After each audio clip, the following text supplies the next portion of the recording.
having a website set up on WordPress, but I've also got a Tumblr blog which I've never used for 3 years. It's just been sitting there. Yeah. Should I have a blog set up on my WordPress now and then just forget the old Tumblr blog? Is the WordPress one on your website? Is it? I'm just about to have it set up. Yeah. Should I ask them to put a blog page on the website? I think so, yeah. I mean, I think if the Tumblr is out there and not being used, then I think it's just a case of, you know, kill it really and concentrate on the, yeah. But my advice would be slightly different depending on how much time you have. It all comes down to resource really, but if you have time, it would be great to keep your on-site blog up to date. Also have an offline one on Tumblr or Blogger or LiveJournal. There's lots of them out there. I think you know there's benefits to both really. But if you only have time to maintain one blog, go for the WordPress one. If you have time to maintain two, I would suggest doing that, but keep them sufficiently different that users have a reason to go to your Tumblr blog as well as coming to your website. Otherwise, it just gets a bit confusing, really. One of the things that lots of bigger businesses do is to have blogs which appear to be neutral, really. So they might be, you know, how to decorate your house or whatever, and in actual fact, they're populating with stuff which is then linking back to if they sell pots of paints and stuff like that, linking back from there, really. So, but as David said, you know, they've got the resources to do that, and if your resources is limited, then stick to that on-page blog or on-site blog. So, what you said earlier was a slight contradiction on your emphasis. Because first you said it's important that you have keywords to get noticed in the Google search engine. yeah, But then you said don't focus on being obsessed about Google keywords, Yeah. focus on content. yeah. So what's the balance? Okay, well the balance is, you know, old school would have had a series of keywords and would have used them to a set density, so that when you read it, no human being would want to read it really, because it's patently not written for a real person to read. It was written for Google to read. So what I would say is be aware of those keywords and use those keywords in strategic places on the blog. So in the title and in the URL and in the heading and in the subheading, and incorporate those occasionally within the copy. But don't think I've got to cram in, you know, blogging for business in 10% of this particular blog really. Just you know, read it, and if it makes sense to you and those keywords are there, but just in the background and obviously in some of the headings, then you're doing the right job really. Anything else? Go on. Can you have multiple bloggers going through one WordPress sort of portal? Yeah, definitely. In an ideal world, when setting up WordPress, you'll create different user accounts. So different individuals will log in using their own profile.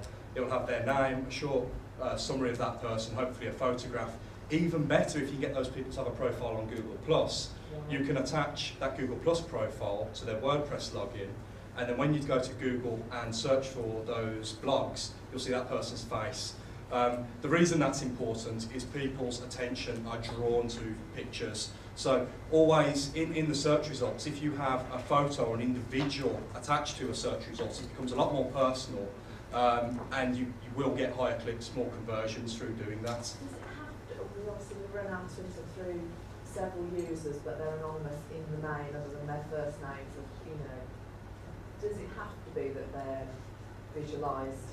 Can they be acting as agents but be different? So, for example, you've got a fundraiser blogging, a volunteer blogging, a care staff blogging. Would they all have to be identified? I can see that as a certain barrier for some people. Generally with, just go to log out of Google there.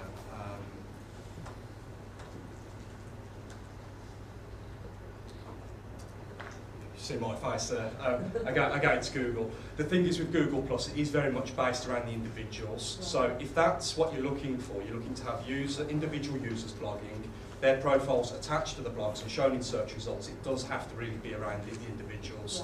Right. Although Better practice generally. it's best practice to do that. But you can have a business page on Google Plus. Twitter generally is a business page. It can be used as an individual platform, or it can be used as a company platform. I know Acorns use it as Acorns, and similarly with Facebook and LinkedIn as well.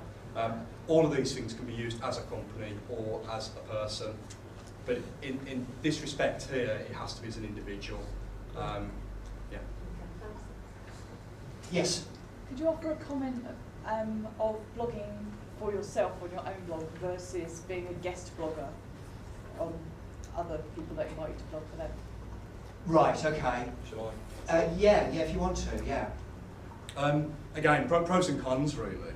If you're blogging on your own website, you're keeping it up to date, lots of content, fresh. One thing we haven't mentioned is interlinking your content. So when you publish a blog, link to other pages on your site, link to other blogs, link to other external websites that are relevant to your business. All of that will help the SEO of your site.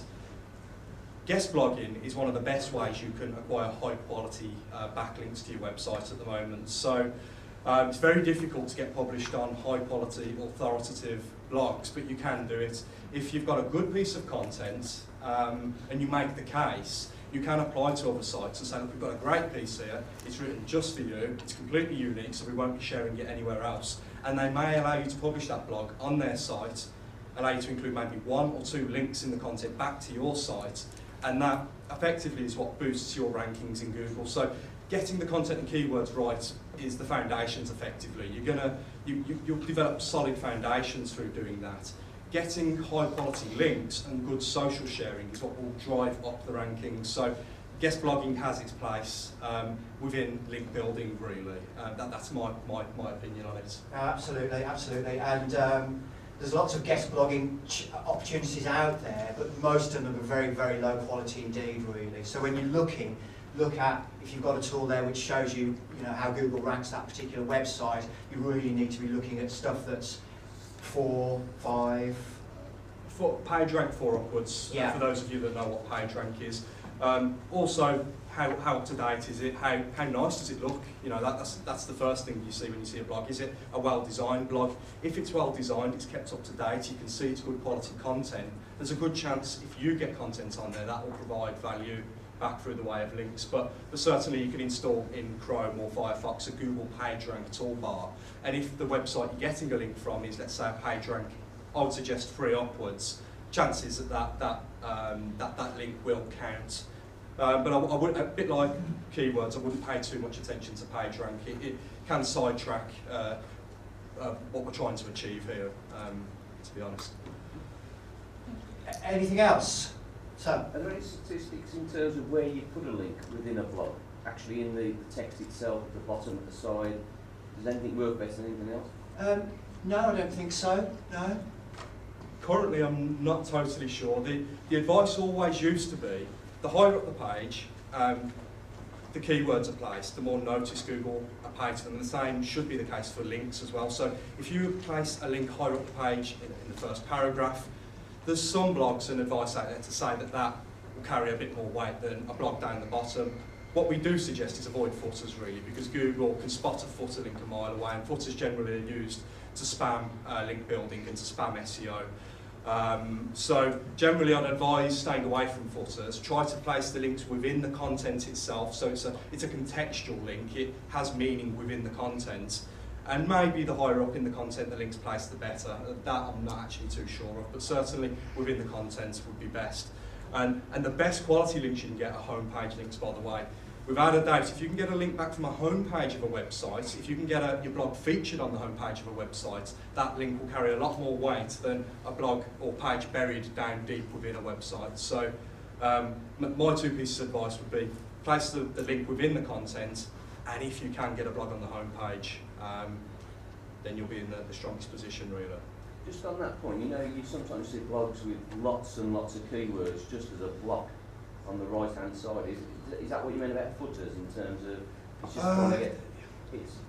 Blogs can have tags, there's nothing wrong with tags. A particular blog might have 10, 20 tags associated to it. That can look a little bit spammy maybe for those, for some people. I don't think there's anything wrong with having lots of tags on a blog.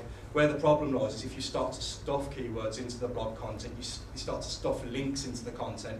Google, again, will spot that a mile away. It will either not index it, not rank it, or it could carry a penalty for the site as a whole. So it's not something you want to do on your own blog. And probably if you see a blog much like that, you probably don't really want to get a link back from that blog either, because the chances are they're not following good practice when it comes to Google's guidelines. Anything else? Fantastic. Right, well, again, thank you all very much for coming. We will be in touch. I think we're going to obviously let people know when the video is available for them to have a look and go through. We'll let people know of any further training events from here. And as I say, if you want to speak to any of us, we're here for the next hour or so. Thank you very much. Thank you.